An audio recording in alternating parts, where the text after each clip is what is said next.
அந்த தைப்பூசம் தான் நீங்க முருகனுக்காக 48 நாள் விரதம். அது எப்படின்னா நீங்க மாலை போடணும், மாலை போடக்கூடாதுன்னு எந்த ரூல்ஸும் கிடையாதுங்க. நீங்க டெய்லி முருகன் அன்னைக்கு வந்து பார்க்கணும்னு கூட அவசியம் கிடையாது. 48 நாள் முருகனுக்கு வந்து அசைவம் சாப்பிடாம இருங்க, அசைவம் செய்யாம இருங்க. நல்லா கேட்டுங்க, சாப்பிடாம இருக்கிறதுக்கும் வீட்டுல செய்யாம இருக்கிறதுக்கும் நிறைய வித்தியாசம் இருக்கு.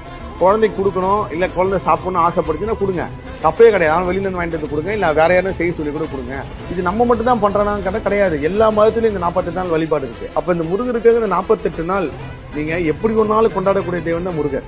அப்படி இருக்கும்போது இந்த பெண்கள் விஷயத்துல 48 நாள்ல இந்த 3 நாள் அதெல்லாம் எந்த கணக்கும் பண்ணாதீங்க. முருகனை நீங்க எங்க இருந்தாலும் கும்பிட்டாலும் முருகர் வருவார். 48 நாள் உங்களுக்கு எப்படி ஒன்னாலும் இருங்க, ஆனா அசைவம் சாப்பிடாம அசைவம் செய்யாம இருங்க. கரெக்டா நீங்க டிசம்பர் 25 இந்த வருஷம் நான் சொல்றேன் 2024 டிசம்பர் 25 தொடங்கி பிப்ரவரி 11 தைப்பூசம் வருது. பிப்ரவரி 11 தைப்பூசம் முடிஞ்சு அடுத்த நாளே போய் நான்வெஜ் சாப்பிடாதீங்க.